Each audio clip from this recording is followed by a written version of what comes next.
राजधानी भोपाल में गृह मंत्री डॉक्टर नरोत्तम मिश्रा का बयान सामने आया है। उन्होंने कहा, गृह मंत्री ने कहा कि पुलिस विभाग को लेकर पुलिस रेगुलेशन 72 में संशोधन किया जा रहा है, जिसके तहत पहले एएसआई को एसआई का प्रभार दिया जाता था, लेकिन अब कांस्टेबल को हेड कांस्टेबल का प्रभार और एसआई को टीआई का प्रभार दिया जाएगा।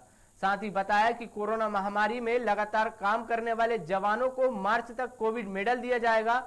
इस दौरान गृह मंत्री ने ममता बनर्जी पर निशाना साधते हुए कहा, ममता बनर्जी की अंग्रेजों वाली मानसिकता है, पहले हिंदू मुस्लिम को लड़ाते रहे और अब भगवानों में विभाजन चाह रही हैं। गृह मंत्रालय मध्य प्रदेश में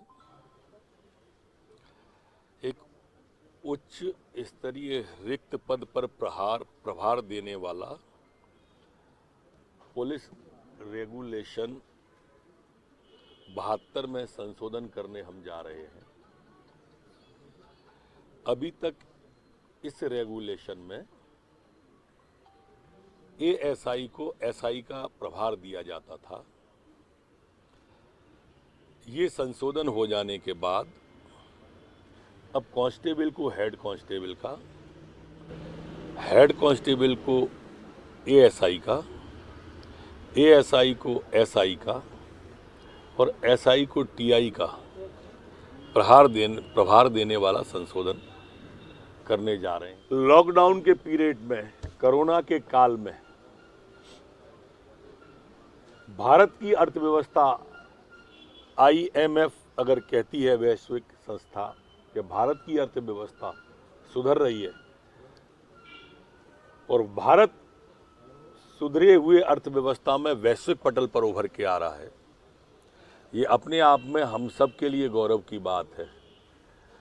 हम प्रधानमंत्री जी की आर्थिक नीतियों के लिए, आम आवाम के लिए, सोच के लिए उन्हें साधुवाद और बधाई देते हैं माननीय नरेंद्र भाई मोदी जी को, कि उन्होंने इस तरह की नीतियां लागू की कि आज देश की तेजी से बढ़ती अर्थव्यवस्था तब है जब लॉकडाउन और कोरोना काल चल रहा है।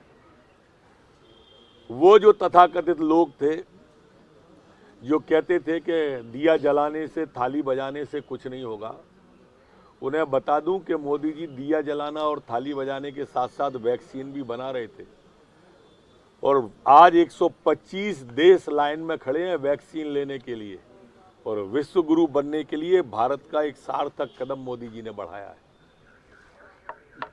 ऐसा नहीं है, हम पहले भी बना चुके हैं। हर चीज को राजनीति से मत जोड़ो।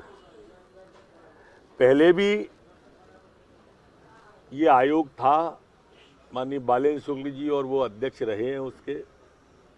कमोबेश ये भी उसी तरह का है। चुनाव को ध्यान में रखकर भारतीय जनता पार्टी कभी निर्णय नहीं लेती। 370 हटाई तब कौन सा चुनाव था?